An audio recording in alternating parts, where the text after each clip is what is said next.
안녕하십니까. 이번 시간에는 그 돈키호테와 그 작가에 대한 사람들의 그 평가를 한번 같이 보도록 하겠습니다. 보통 돈키호테라는 작품은 우리가 각 대학교에서 뭐 추천도서라든가 아니면 어떤 기관에서 주요 그 세계 명작을 얘기할 때는 그 돈키호테라는 작품이 그 앞에 늘 자리를 차지하고 있죠. 그만큼 세계 명작 중에 대표적인 작품 중에 하나인데요. 많은 독자들 사이에서는 어떻게 돈키호테가 이런 자리를 하고 있을까라고 하는 의문을 가진 사람이 많이 있을 것 같습니다. 실질적으로 이 작품에 대한 이해는 이 작품 본인이 가지고 있는 역량이라 할까요? 그거에 따라서 낮게 이해할 수도 있고 또 깊게 이해할 수 있다는 사실을 우리는 알아야 될 것 같습니다. 저는 개인적으로 돈키호테는 연구하면서 읽어야 된다는 그런 생각을 늘 하고 있습니다. 그렇기 때문에 작품을 좀 심화해서 읽는 그러한 것을 추천하게 되고, 또 우리 대학교 강의라든가 에서도 또 대학원 강의에서도 뭐 이 돈키호테 주제만 가지고도 뭐 몇 학기를 충분히 해야 되는 그러한 폭넓은 작품이 아닌가 하는 생각을 하게 됩니다. 여러 사람들이 이 돈키호테나 세르반테스 얘기를 했는데요. 그 중에 눈에 띄는 사람이 그 헤라드 블룸이라고 하는 미국의 고전 문학 연구가이면서 문학 평론가, 대학 교수이기도 하고 셰익스피어 연구로 이제 대표적인 사람이었죠. 2019년에 이제 타계를 했는데요. 이 사람의 말 중에서 세르반테스와 셰익스피어는 서구의 대표적인 두 작가다. 적어도 단테 이후에는 말이다. 톨스토이도 게테도 디킨스도 프로스트도 조이스도 그들에 미치지 못한다. 그러니까는 여기서 눈에 띄는 것은 톨스토이, 게테, 디킨스, 프로스트나 조이스 같은 사람들은 세컨드 라인에 두었고, 이 퍼스트 라인에는 이 세르반테스와 셰익스피어를 뒀는데요. 적어도 단테 이후라는 표현은 단테 이후에는 그렇다는 얘기죠. 그래서 어쩌면 이 세 사람을 같은 수준으로, 같은 레벨로 보고 있다고 생각하면 될 것 같습니다. 그만큼 이 세르반테스라는 인물이 중요하다는 얘기인데, 특히나 이렇게 그 셰익스피어 연구가가 평가한 것이기 때문에 그만큼 돈키호테의 중요성을 우리는 인식할 수 있을 것 같습니다.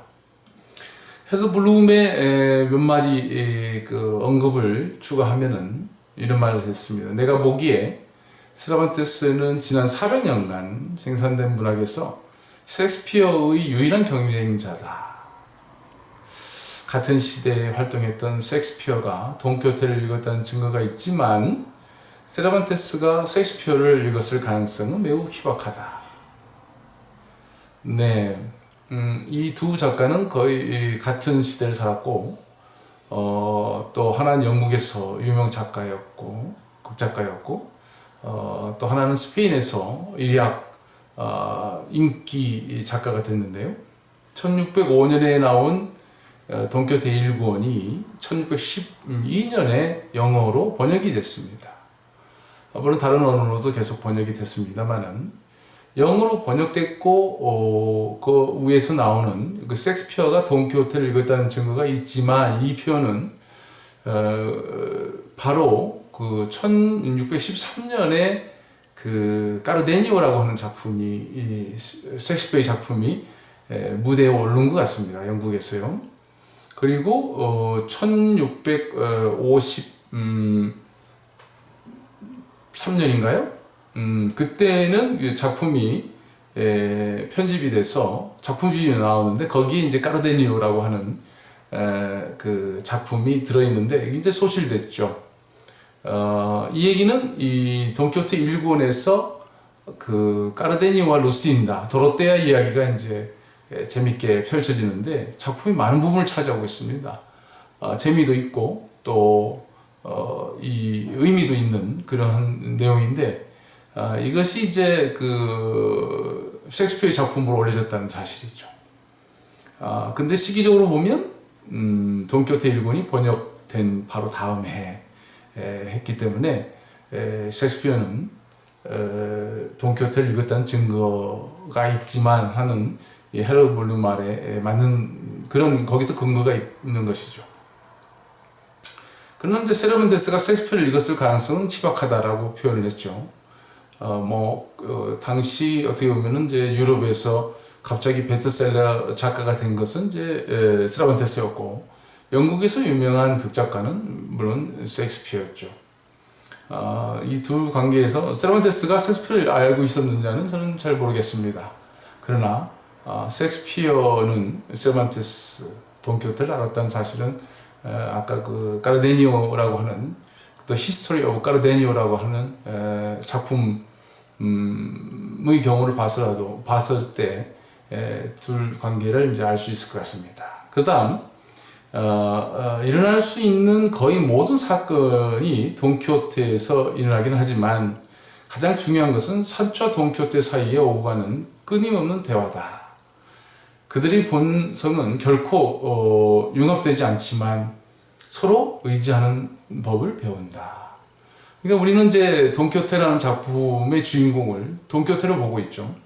근데 이제 헤로드 블룸이 말하는 것은 물론 주인공은 이제 돈키호테지만 이 작품의 두 포스트를 보면 돈키호테와 산초라는 두 사람을 얘기할 수 있다는 것이죠. 그러니까 산초라고 하는 봉도, 산초라고 하는 인물도 돈키호테의 중요한 부분을 차지하고 있다는 사실입니다.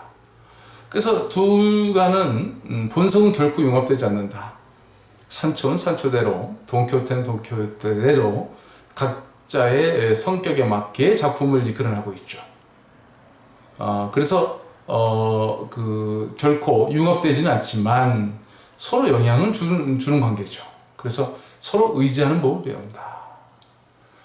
그런 얘기와 함께 셰익스피어의 희곡에서는 두 명의 인물이 똑같은 정도의 상상력의 최고 자리를 라는 명예를 지르는 법이 없다.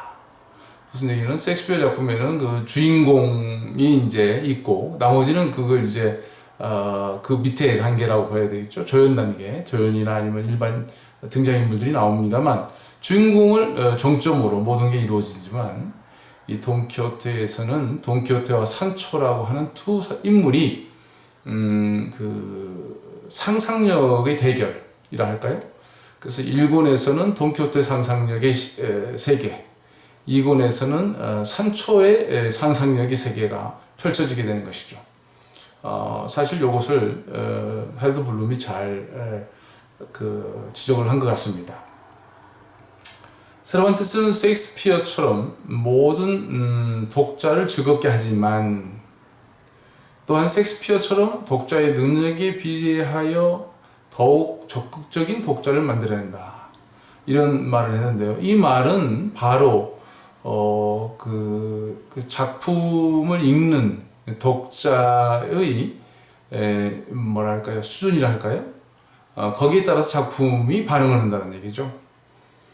그러니까는 이 작품의 깊이를 얘기하는 겁니다. 그러니까 셰익스피어 작품을 우리가 이제 깊은 작품이라고 얘기합니다만은 또 세르반테스의 작품을 낮게 평가도 합니다만은 이 작품을 깊이 읽게 되면, 깊이 알게 되면 아는 만큼 이 작품을 평가하게 된다. 그런 의미로 헤로드 블룸이 얘기를 한 것 같습니다. 그 다음에 이제 우리가 아르헨티나의 소설가하고 현대문학의 대표적인 인물이죠. 호르헤 루이스 보르헤스, 우리 이제 보르헤스라고 얘기합니다만은 픽션들이라든가 알레프라든가 바벨의 도서관들이 이제 번역 많이 돼 있죠, 한국에서도요.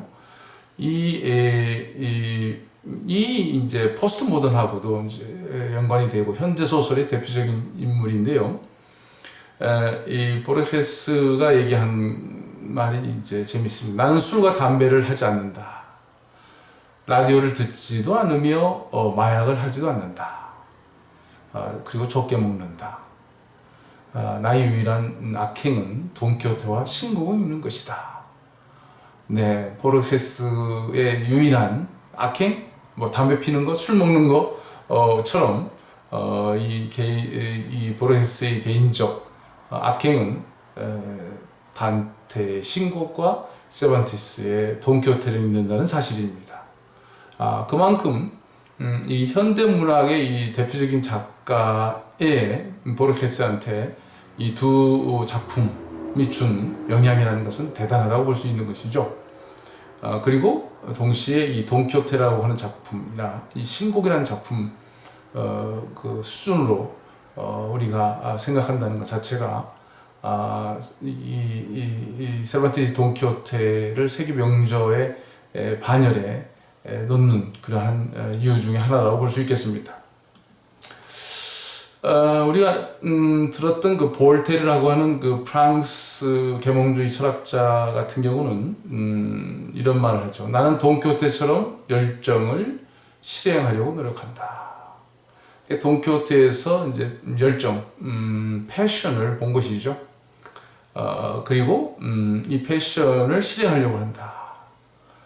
사실 돈키호테라고 하는 인물은 시골에 있는 작은 나이 든 사람이었죠. 거기서 이제 죽어갈 수도 있는 인물이 여러 기사 이야기를 이제 접하고 본인이 미치게 됩니다만은 이 미쳤다는 것은 열정에 불을 지폈다는 사실이죠. 이것을 볼테르가 이제 관심을 갖고 얘기한 것인데요. 이 열정을 인벤토 발견한다, 만들어낸다 이렇게 할 수 있죠. 그 열정을 스스로 만들어낸다. 그리고 그것을 실행하려고 한다. 돈키호테가 스스로 미쳐서 지구에서 나가는 것이죠. 시골에서 나이 든 상태에서 죽어가는 그런 모습이 아니고 본인의 열정을 태우면서 가슴 부풀 상태에서 밖으로 나가서 죽을 때까지 모험을 하는 그러한 돈키호테의 모습을 볼테르는 난 본받고 싶다 이렇게 얘기하는 것이죠. 그래서 인생은 활동함으로써 가치가 있으며 빈곤한 휴식은 죽음을 의미한다라고 생각했던 볼테르한테는 이렇게 돈키호테적 인물에 대해서 한번 생각을 해본 것은 당연했다고 볼 수 있겠죠. 그다음에 멕시코의 그 소설가였던 그 카를로스 푸엔테스는 사실 매년 돈키호테를 읽고 새해를 시작한다는 그런 소설가 중 하나죠. 말하자면 작품을 통해서 영감을 받는다 할까요? 영감을 받고 자기 작품을 쓰는 그리고 그렇습니다. 새롭게 모험의 세계로 그 한 해를 채우는데 돈키호테를 먼저 읽었다 하는 그런 개념인데요. 이 사람은 이렇게 얘기하죠. 오늘날 돈키호테나 햄릿이 없는 세상을 상상할 수 있을까? 물론 그지 없었던 시대도 있었지만 그들은 상상의 산물이기에 오늘날 우리 현재를 구성하는 존재로 자리 잡았다. 상상이라는 것은 결국 지워지지 않는 현실의 일부로 남게 된다. 현실에 대한 이해는 작가가 상상한 것을 통해 이루어진다. 그러니까 이제 세르반테스나 셰익스피어의 상상을 통한 인물이 이제 돈키호테와 햄릿이겠죠.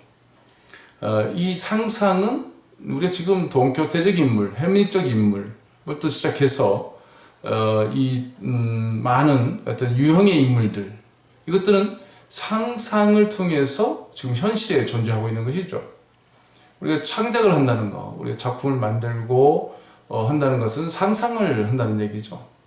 이 상상은 어떤 의미에서는 생명의 활동이라고 볼 수 있는데 이 상상을 통해서 만들어진 인물들 아니면 상상의 세계 이것들은 이미 상상한 것은 현실이 된 것이죠.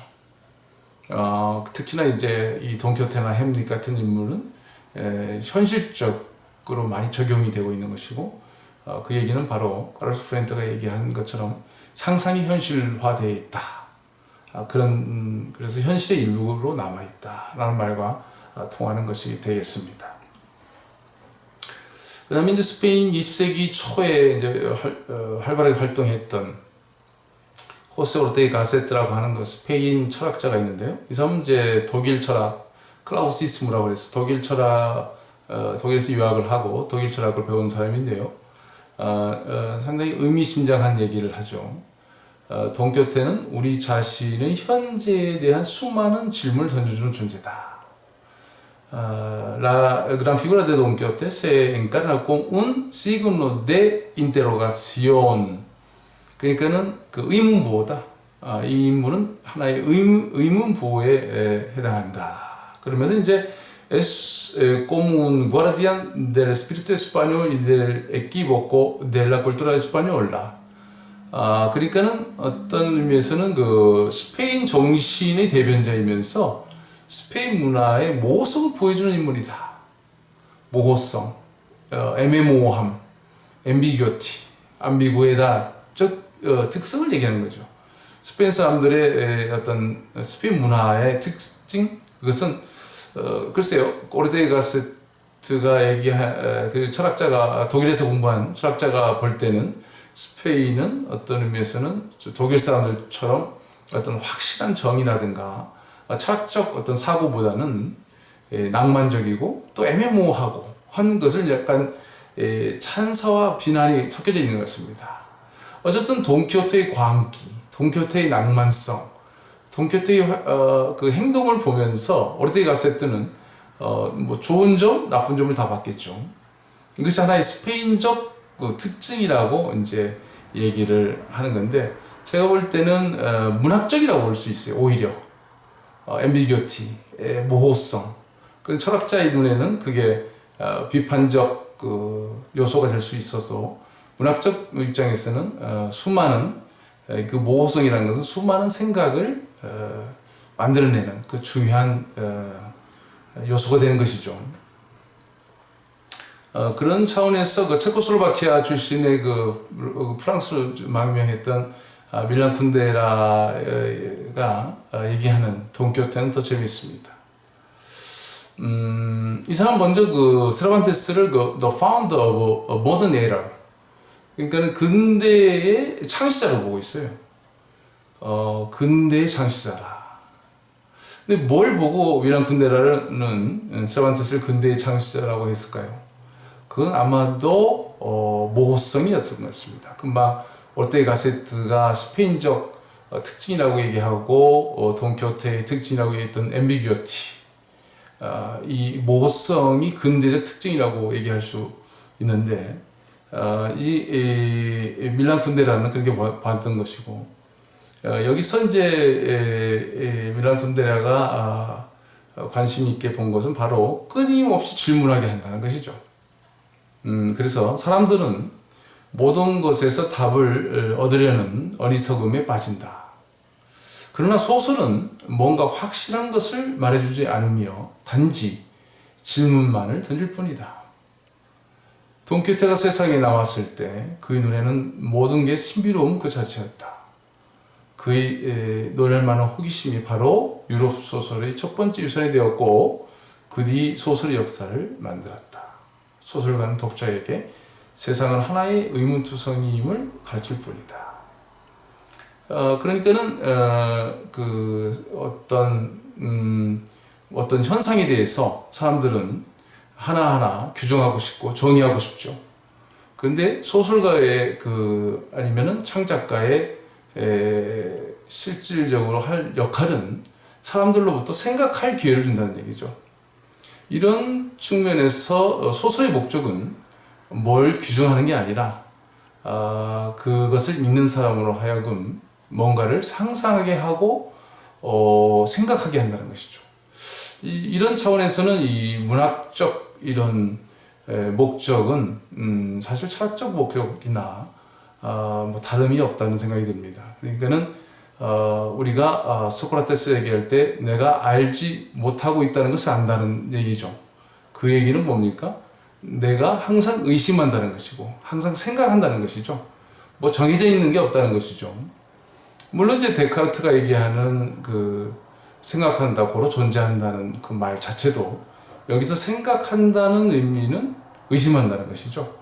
모른다는 것이죠. 모르고 생각하는 것이 하나의 본질이죠. 그런 차원에서 그 미란 쿤데라가 돈키호테를 통해서 느꼈던, 또 세르반테스를 근대의 창시자라고 얘기한 것도 바로 이 작품을 통해서 사람들로부터 끊임없이 질문하게 하는 그러한 작품, 그러한 기능을 하고 있다는 것을 이제 강조한 것으로 볼 수 있겠습니다. 실제 현재 작가 중에서 미란 쿤데라 같은 작가는 돈키호테에 대해서 깊이 연구하고 자기 작품 속에 많이 적용한 것을 볼 수가 있습니다. 참을 수 없는 존재의 가벼움, 뭐 그것도 역시 이 사람 작품으로서 번역되어 있죠. 어쨌든 돈키호테나 세르반테스에 대한 평가는 사람마다 다양한 의견이 있을 수 있습니다만은 이렇게 이제 좀 깊이 읽어본 사람들한테는 이 작품이 세계 명작에 반열해서 바로 그 앞에 있는 중요한 작품이라는 것을 인식하게 되는 그러한 그 깊이 있는 작품인 것을 우리는 알 수 있습니다. 그 돈키호테를 읽을 때 이런 부분을 생각하면서 그 깊이 있는 연습을 했으면 좋겠습니다. 다음 시간에 뵙겠습니다. 감사합니다.